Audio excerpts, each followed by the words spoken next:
welcome to Perspectivas Latinas, a community service of CAN TV. I'm your host, Karina.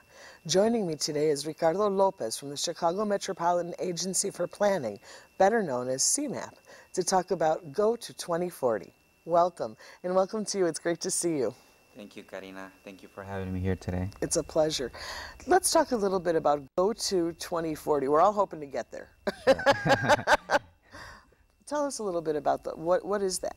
Okay, sure. Well, let me begin a little bit by give it a brief introduction about CMAP. Sure. Short for the Chicago Metropolitan Agency for Planning. CMAP was created in 2005 at the urgent need of local business leaders and elected officials, and it was created by the Illinois General Assembly to plan for the future in terms of with the mission of providing a good quality of life to the residents and continuing to be the strong economic center that our metropolitan region is globally. The region that CMAP services are the 7 northeastern counties of Illinois, which are Kane, Kendall, DuPage, McHenry, Will, Cook, and Lake. So overall, there's 284 municipalities that we service, and altogether 1,200 units of local government. Yeah. So it's a large, demographic. So we, in 2007, we started creating a comprehensive plan called Go to 2040 for the region. The process that was taken was we first did an analysis of existing conditions. What are the needs right now? Where are we at? What are some of the challenges? We then moved on and developed the visioning. You know, what was the vision when we close our eyes and we look towards 2040? What do we envision? Some of these were our quality of life factors, such as the environment, education, housing, transportation, and following that, we did an extensive amount of research on research papers on studying the quality of life, the demographic change, and we then took that served as a backbone for the recommendations that were being developed and then taken to the public. And for us we did this in a series of ways, through public meetings, to kiosk, different technology, to try to get the input and the feeling of the communities where we were providing different scenarios. If we take scenario 8, where will we be in 2040 versus if we continue to take the current trend that we are now. And it was just amazing to receive all that public comment, and the public played a major role in developing the plan. And in October of 2010, the plan was unanimously adopted. And this is it. This is the short copy of the plan. It's really easy read and just has pictures and information. I love this picture here. It gives you an image of what we're talking about, and that's what this does. It draws a picture in your mind as to what it is that we're talking about. The actual plan, it's about 425 pages. It's pretty thick. So, and we're very excited right now. Right now, since then, we're in the phase of implementing the plan. And as I say, it's a very exciting time for our region, our residents, because the last time we had a comprehensive plan was the Chicago plan of Daniel Burnham in 1909. That's what I was just thinking about. As you were talking, I was thinking, you know, sometimes when we're driving down the streets and we're just doing our daily routines and we're going and everything else, and you know, just a simple thing like stoplights, right, and the timing of the stoplights. You know, sometimes you're on a street, you know, maybe a Western Avenue, right, or an Ashland, and it seems like, you know, if you time yourself properly, you can make it a long distance without running into a red light. And if you don't, it seems like you can catch every single red light. And you know, you stop sometimes. You know, I do, and you think about like, who did this? You know, right. Like, who planned this? Or how come garbage day is Monday, right, in my neighborhood? Or exactly. or how does, you know, how does it work? You know, how does it work? And most of us know, if we grew up in Chicago, that there was the Burnham Plan, right. and that it's now completed. How many years? It was like, oh my God, it was like a 200-year plan or something. Yeah, it was a very, and that it's sort of done. Right. So where do we go now? So now what? Yeah, exactly. And ever since then, our region has continued to expand in areas that have been hard to reach by car and virtually impossible by transportation, and that creates a number of issues. I was recently in Alaska. Okay. And I learned that the state capital, Juneau, is inaccessible except by airplane or boat. That there are no roads. Wow. And you think, like, who planned that? Yeah. Somebody who didn't want to talk to anybody. But I think, when you talk about accessibility and some of the, I'd love to hear about the issues. How do you know when you have to build a school, or how do you know where the hospitals are supposed to go? And are these the kind of questions that a plan would indicate to us? Right. Well, during the time we were out and talking to the public, looking at the existing conditions in terms of what do we have in terms of land use inventory, and what are the demographics that are changing. We're talking about the future 2040. What's going to be? What are the residents going to look like, and what are the services that the region would need in order to accommodate that new demographic and at the population, and at the same time provide quality of life for the residents, and many factors come into play in terms of education, workforce development. We talked about our region being one of the strongest economic centers. Well, if we want to continue to be that strong economic center, it is important that we look at that demographic change, and we looked into education and workforce development, making sure that we're taking the right approach. It's interesting as soon as I hear the word demographic and demographic change, if you read a headline once a week, you'll see if they're talking about anything local, they'll be talking about Latinos, and they'll be talking about the growth in the Latino population, and that it's a much younger population, and that people tend to have more children, and I think that I think you'll tell me.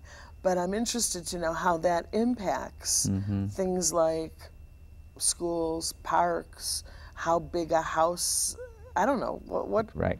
It does have a major impact. And just to back up a little, put it more into perspective, the importance of the Go to 2040 plan. By 2040, our projected population is projected to grow 25%. Now, who's our population? In terms of the overall residents in the 7-county region, 25%. And the example that I like to give to put that into perspective, in the city of Chicago, we have roughly a little over 2 million residents. Okay. And I like to ask this question, and I'll ask you. If we were to leave everything as it is now, without making any changes, and we were just to add an additional 2 million people, what would happen? It's already happening. It's already happening. I'm sorry I kept you waiting today. But the Kennedy Expressway just doesn't hold all the cars. Exactly right. It wasn't built, I think, for a population that's the size of what we are now. Exactly. There's so many things that feel, I'm older. I'm over 50, and I can tell you that 30 years ago, 20 years ago, a lot of things in the city felt different. Right. Parking was different. I can tell you, the expressway doesn't feel wide enough for all the cars. Lakeshore Drive, Right. So we're talking about quality of life 2 million factors. More. Right. So we're talking about factors that affect the quality of life of our residents. And now, when we looked at that increase in population, but what if we looked at now at the demographic that is growing among that population? In 2008, we did a snapshot of Latinos en nuestra región, Latinos in our region. And in August, earlier this month, we took the 2010 census numbers, and we looked at where are Latinos at in terms of the region growth. Since 2000 to 2010, the Latino population grew by 29.5%, while the overall population of the region grew by 3.6%. So that right there is just an astonishing factor. Absolutely. Right? Moving more to add to that, in the current Latino population in our region is 21.6, okay. compared to what it was in 2000, which was 17.2%. So we can see that the numbers are growing. So I talked about, looking at what 2040 is going to look like and what are going to be the needs. It's looking kind of Latino. Exactly. Uh-huh. Right. So what does that mean in terms of the kinds of things that the plan takes into account? Well, as many residents, Latinos move to the city of Chicago, for jobs, for housing, for opportunities. But we've seen that over the years, that population has shifted over to the suburban area. And there's many different factors that come into play. There's different needs that this community has. So I think it brings both opportunities and challenges. In terms of challenges, a lot of municipalities are experiencing, this new group that moved into their communities. There's I think there's two major factors that come into mind: integration and communication. Integration in terms of are these communities integrating well? Are the services being provided by the municipalities to the Latino community? And I think what the barrier that comes into hand is the communication. I'm in my experience, in my role as community outreach, I find myself out talking to both groups, to the community members, and I hear stories such as, my neighbor, they stay up, they keep us up with the parties, but I can't call the police because on the other line, there's not a Spanish-speaking person, and so I can't communicate. The same thing with the other end, municipalities, having how do they connect and communicate with our different groups? So I think that's one of the major Wait a minute, challenges. I want to go back because there's a stereotype, and I think you just gave me a counter example. In the example that you were giving, where there's a neighbor that's having a party and making a lot of noise, that was the neighbor that's already been living in that community. Right. It's because I think there's a stereotype that, oh, that must be the new Latino family that moved in that's making all that noise. And you're saying, no, the Latino family is the one who's saying, I can't sleep, right, but I can't call. Okay, just checking, because it's a stereotype. Yes, yes, and that's just an example of what are some of the many issues that could happen to anybody. But that's what communities are experiencing. So how does the plan 2040, how does the plan, what does the plan do about that? Does it make recommendations, or does it? Sure. So shortly after the plan was adopted, we received a Sustainable Communities grant from the U.S. Department of Housing and Urban Development, to provide technical assistance to municipalities. So now that we have the plan, we know what we need to do, we know what the challenges are, but we can't do it alone. This is a plan that can't sit on the coffee table, but rather needs to be implemented. So then that grant, it was a $4.25 million grant that allowed us to hire 10 new staff, both planners and community outreach specialists, to go out into the different municipalities and work with the municipalities. We did a call for projects early this year, and we received 220 applications from 130 municipalities. Wow. But what does that tell us? It tells us that there's great need in the community. So we, in March of this year, we started with the first, it's a 3-year program. We started with the first selection of municipalities. And a lot of the work that we were doing with these municipalities is updating their comprehensive plan to reflect the needs of the region. Doing studies that can support some of the services that the municipality needs. So I think that when being asked the question as to what are we doing in terms of these issues, we are working with municipalities to analyze their local existing conditions and seeing what are the needs, what are some of the issues, and we're learning of these issues by having public meetings, talking to the community, and having these experts that are connecting with the different groups within those municipalities to make sure that we are addressing the needs of those residents. It's really fascinating. Right. It's really fascinating as I'm listening to you and I'm thinking about, you know, what an exciting project to go from a very abstract to get down to the implementation phase. Is you know, we don't get to see that that often. And then when you're talking about the high number, the high percentage of the municipalities that are asking for the assistance, that tells us that the information is also that they're experiencing it, that they're experiencing that feeling I had on the Kennedy, you know, that feeling of we have a need here and we can't service you know, whatever, this group of people or this particular need or whatever. So getting even more specific, I don't know if I know you're not in all the regions, one person can't do it all, but can you give me some ideas about maybe some of the things that are being implemented? Sure.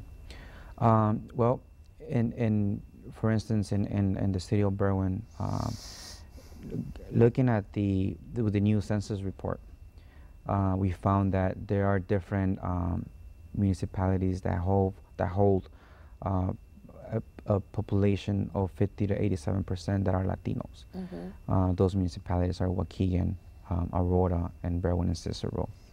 And Berwyn, it's a prime example that we're working on, where we are working with them to update a comprehensive plan. And Berwyn, I think it's a great example of adapting to the demographic change. We're working with the Latinos. They have a bilingual website that is both in Spanish and English. The city itself. The city itself, right. They have the Chamber of Commerce that integrates Latino businesses and provides that support to Latino businesses. And we have the park districts and the city recreation department that offer services to the youth. So for us, in working in different communities, we looked at what are the best practices. You know, why reinvent the wheel? Learn from what other municipalities are doing and be able to share that with others. And with CMAP, one of the things that we're doing right now, we're developing a library of best practices of examples such as this that different municipalities are doing, so that the resources and the tools are made available for them. And I think that's one of the neat things that the Sustainable Community Project is allowing us to do. So would an example of something that might be recommended in the plan, that there would be bilingual 911 workers in a particular town. Exactly. That maybe there isn't that service right now. But when you get to a certain percentage of your population, you know say that it's needed.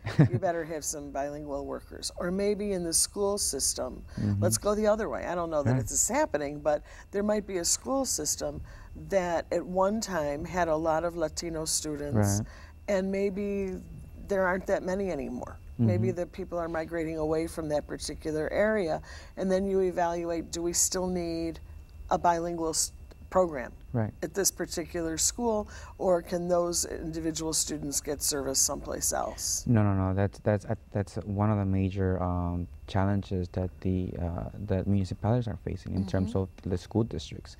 You know, a large percentage of the Latino population is the youth. So how do they accommodate that need? And in terms, again, going back to the factor of communication. And at the same time, how do they get the parents involved? You know, the parents being involved in their students' education, I think it's one of the major roles. And how do the schools do that? I think that's one of the challenges as well. That's a huge challenge.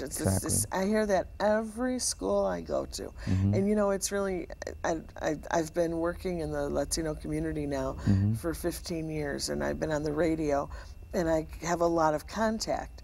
And the parents tell me that, you know, the education is the most important thing. It is. For their children. That, you know, that for when I talk to Spanish-speaking parents, education is number one. And when I talk to the schools, they say we need the parents to be more involved. Exactly. And when I hear that, and I'm just one person, I'm not the committee, right. but when I hear that, I think, my gosh, there's somewhere there's a communication gap here. What is going on? Right. That there's the desire on both ends, there's the need on both ends, there's the commitment on both ends, and they're not connecting. Exactly. So, yeah, go ahead. And so one of the Go to 2040 plan focuses in 3 and 4 different themes: livable communities, human capital, efficient governance, and regional mobility. Right now, in the subject of education, human capital, it's one of the themes that perhaps it's a region, like the residents are our region's most strongest assets. Tomorrow's jobs aren't going to be today's jobs. And the problem is that right now we're not even training our workforce for today's jobs. We're training them for yesterday's jobs. And that creates a problem if we want to continue to be a strong economic center. Let's look at what the demographics are going, like the Latino community, where are they going to be at? So we need to plan now before we get there and focus on improving education and workforce development, which is one of the recommendations under human capital. Oh my goodness! Now I just want to keep you here all day because because you're talking about something that I think is so deep, and I don't know if we'll have an opportunity in this space of one program to really get the whole depth, but it really does resonate what you're saying, that I think that when people in my generation went to school, we were taught to memorize. Right. We were taught to give the teacher what the teacher asked for. We were taught not to think outside the box. Right. And basically, we were being groomed to be good worker bees. We were being groomed to work in factories and assembly lines and the people who wouldn't question authority and wouldn't think outside the box and would be willing to do the same chore repeatedly over time and all of that. Right. And I see with youth that are in school today, if the ones that are getting the more cutting edge, they're not being taught that. They're being taught to think differently. They're being taught to think outside the box, to challenge authority, and when we run into a teacher that's doing it the old way, the kids are frustrated. Right. And they don't like that. Exactly. It's not what their education has been about. Right.